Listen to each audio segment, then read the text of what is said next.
सलाम एवरीवन। मेरा नाम सिद्रा रजब है और मैं मोटिवेशनल स्पीकर हूँ।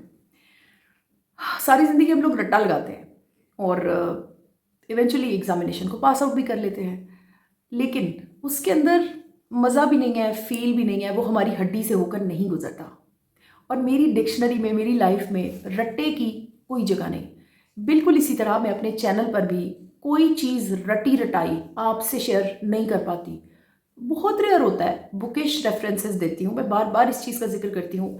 All what I share with you is natural, is seen and experienced by मी।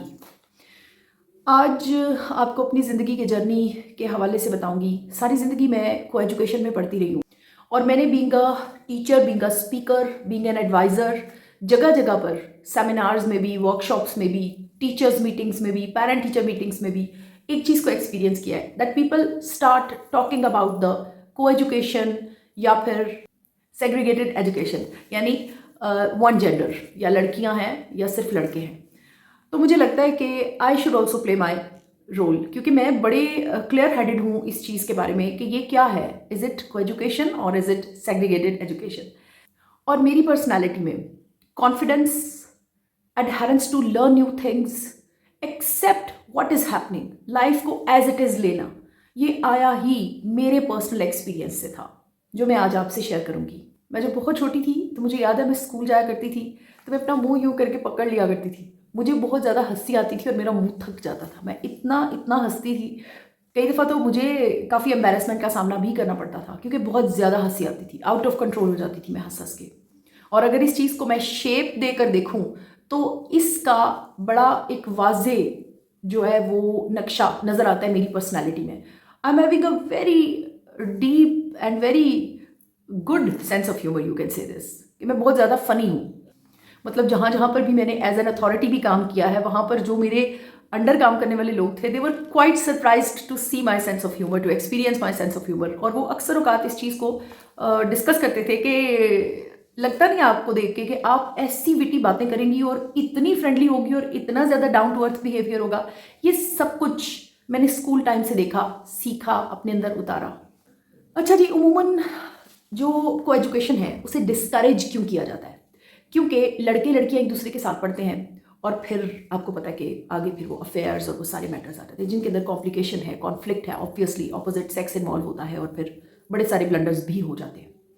मैं अगर अपनी लाइफ को आपसे शेयर करूं तो हम लोग 9th में पहुंचे थे जब पहली बार हमें ये एहसास हुआ था कि ये लड़के हैं और हम लड़कियां हैं। इससे पहले पहले ऐसा कुछ भी नहीं था, हमें पता ही नहीं होता था कि ये लड़के हैं। हाँ, लड़कियों में जो ज़्यादातर अफेयर्स या लाइकिंग जो थी वो टीचर्स के लिए थी, मेल टीचर्स के लिए। चूंकि मैं जिस स्कूल में पढ़ती थी वहाँ पर मेल टीचर्स भी थे, तो ये चीज़ें हमारे नोटिस में आती थी कि ऐसा होता है। अदरवाइज स्कूल के अंदर को एजुकेशन वाला कोई प्रॉब्लम कम से कम हमारी क्लास में तो बिल्कुल भी नहीं था। इंतहा के बदतमीज़ जानवर नुमा बच्चे थे हम, और बस हंसी मजाक खेल कूद, इससे ज़्यादा हमारी अकल काम नहीं करती थी। लेकिन 9th में पहुंचने के बाद ये सारा सिलसिला शुरू हुआ, अफेयर्स भी हुए, एक वाज़ेह तौर पर चेंज भी आया, इवन हम अथॉरिटी की नज़र में भी आए, and they abruptly talked about it कि ये बच्चे, इनके इनके क्लास में भी ये सब कुछ होगा, ये अफेयर्स और ये सब कुछ अनबिलीवेबल, क्योंकि वहाँ पर ऐसा कुछ था ही नहीं। और हमारे दौर में इंटरनेट इतना ज़्यादा इन्वॉग नहीं था, ये भी एक फैक्ट है। अपनी तमाम साइट्स को हमें देखना चाहिए ना, तो अगर हम इस चीज़ को प्रिसाइजली ऑब्जर्व करें एज अ होल तो ये बहुत ही अच्छा एक्सपीरियंस था। लेकिन इसके बावजूद मैं ये एडमिट करती हूँ कि अगर इंटरनेट की इंटेंसिटी ये होती जो इस वक्त है तो बड़े सारे प्रॉब्लम्स होते। हमने खुद अपने स्कूल में लड़के लड़कियों को काफ़ी ज़्यादा बोल्डली एक दूसरे के साथ इन्वॉल्व होते हुए देखा। लेकिन एक चीज़ हमेशा याद रहेगी मुझे, और मैं हमेशा हर वर्कशॉप में भी इस चीज़ को रिकॉर्ड करती हूँ और मैं हमेशा इस पर कायम रहूँगी कि एक ना लिहाज होता है, एक हया होती है, एक शर्म होती है लड़के और लड़कियों के दरमियान। मैंने इस चीज़ को बड़ी करीब से एक्सपीरियंस किया है। कितने भी बोल्ड हो जाएंगे ना, they will think of it कि हमें ये सब देख रहे हैं। वो बाद में क्या करते हैं, अकेले में क्या करते हैं, कैसे कैसे मौके तलाश करते हैं, मैं इसकी बात नहीं करी, मैं स्कूल सिस्टम्स की बात करी हूँ। According to the settings of the school it is safer in my opinion. अब मैं आपको दिखाती हूँ तस्वीर का दूसरा रुख, जिससे आपको मेरी बात ज़्यादा आसानी से समझ आएगी। ज़रूरी नहीं आप लोग एग्री करें, क्योंकि I am telling my experience. आपका एक्सपीरियंस हो सकता है मुझसे बिल्कुल मुख्तलिफ हो। मेरी एक अच्छी दोस्त थी, ऐसे ही बैठे बैठे जिक्र हो गया स्कूलिंग का, कि आपकी स्कूलिंग कहाँ से हुई, आपकी स्कूलिंग कहाँ से हुई। तो मैं शॉक्ड थी उसकी कहानी सुनकर। She told me for the very first time I listened these type of things, मुझे पहले नहीं पता था।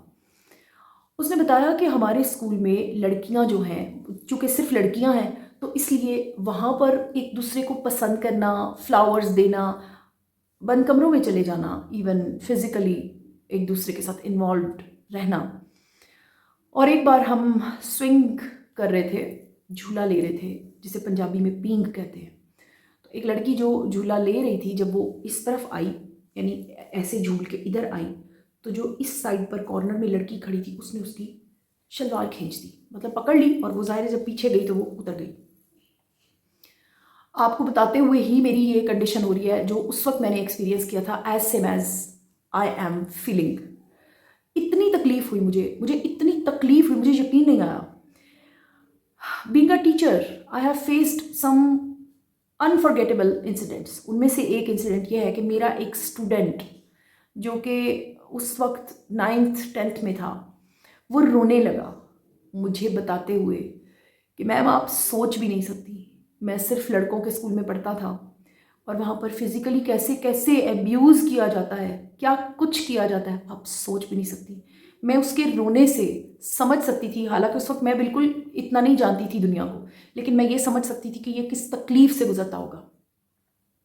आप बिलीव करें, मेरी थ्रू आउट मैट्रिक तक स्कूलिंग रही है को एजुकेशन में, कभी भी ऐसा कोई एक्सपीरियंस जिसमें फिजिकल एब्यूज़ या टॉर्चर या कुछ भी ऐसा स्कूल के अंदर रहकर, नेवर, कभी भी नहीं देखा, तक नहीं सोचा, तक नहीं देखा, तक नहीं।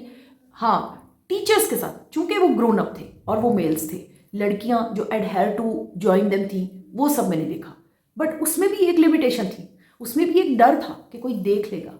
ये जो सिंगल सेक्स के स्कूल्स होते हैं ना, इनके अंदर ये डर ही नहीं होता कि हमें कोई देख लेगा, because they become bold, they become shameless. मैं जिस कॉलेज में जाती थी वहाँ पर सिर्फ लड़कियाँ थीं ग्रेजुएशन तक, लेकिन हमारा सर्कल ही एक अलग था। वहाँ पर हल्ला गुल्ला, मौज मस्ती, गाना गाना, ऑडिटोरियम में बैठे रहना या सीढ़ियों के नीचे बैठना, यही सब कुछ था हमारे पास, यानी खाना पीना। लेकिन उसी कॉलेज में पढ़ने वाली जब पुरानी, मतलब जब हमारे बहुत बाद में आने वाली बच्चे बच्चियाँ जो कि मेरे स्टूडेंट्स थे, they told me that they are in a habit to kiss in the morning to each other. या आप देखेंगे तो आपको लैब में या किसी भी ऐसी जगह पर जहाँ पर थोड़ी सी भी ट्रैफिक कम है, आपको लड़कियाँ एक दूसरे में चिपकी हुई, फिजिकली इन्वॉल्व नजर आएंगी। मैं हैरान थी कि ये किस नगर की कहानी है। उसी कॉलेज से निकल कर हम आ रहे हैं, लेकिन टाइम बदल गया और ज़्यादा चीज़ें बोल्ड हो गई। I am not completely at the side of को एजुकेशन, बट हमें वर्स और वर्स्ट में से चुनना है, तो यकीन करें को एजुकेशन इज़ वर्स। ये जो सिंगल जेंडर है ना, ये वर्स्ट है। इसके बाद आपके बच्चे एबनॉर्मल हो जाते हैं, बॉयज़ गेज बन जाते हैं, लड़कियां लेस्बियंस बन जाती हैं, they become useless in their lives, क्योंकि उन्होंने वो चीज़ एक्सपीरियंस की होती है जो नेचर से पंगा लेने वाली बात है। जब भी आप नेचर से पंगा लेंगे, उसके रिजल्ट हमेशा एबनॉर्मल होंगे। मैंने लेटर ऑन अपनी कलीग्स से सुना कि वो जो मेरी दोस्त है, मैं उसे नहीं छोड़ सकती, and my husband knows it. इसका मतलब मुझे बहुत बाद में समझ आया, means they were physically, just think of it, ये क्या हो रहा है हमारे इर्द गिर्द। अब बहुत से लोग मुझे ये कह के अपोज करेंगे कि बीबी ये जो तरबियत होती है ना, ये इसीलिए होती है कि आप अपने बच्चे को किस तरह से तैयार करके भेजते हैं। आई एग्री, लेकिन आपका बच्चा आपकी तरबियत के साथ ही घर से निकल कर आपके दिए हुए बहुत से दाग अपने सीने पर लेकर बाहर जा रहा होता है, जिसको सुनने के लिए आप और मैं तैयार नहीं है। इसलिए होश के नाम लें, थोड़ी सी सेंस को यूज़ करें। मैं वो जो राइटर हैं मेरे पास तुम होके, उनकी बात सुन रही थी, वो को एजुकेशन को अपोज कर रहे थे।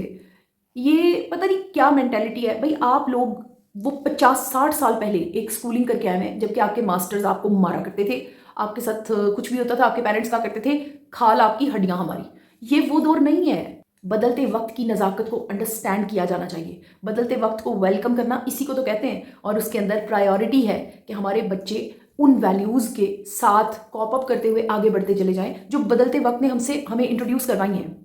सो shortly and precisely, I believe in coeducation goodness. मैंने खुद एक्सपीरियंस किया है और मैं आज भी इस चीज़ को समझती हूँ कि ये ठीक है।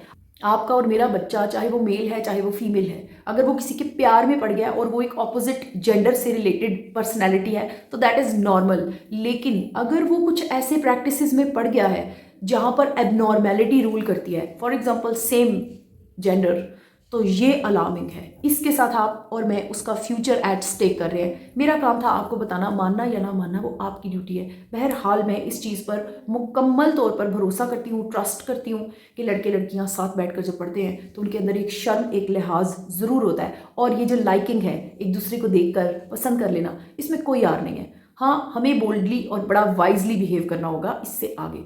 आपने अपनी कीमती वक्त में से मुझे वक्त दिया। Thank you so much.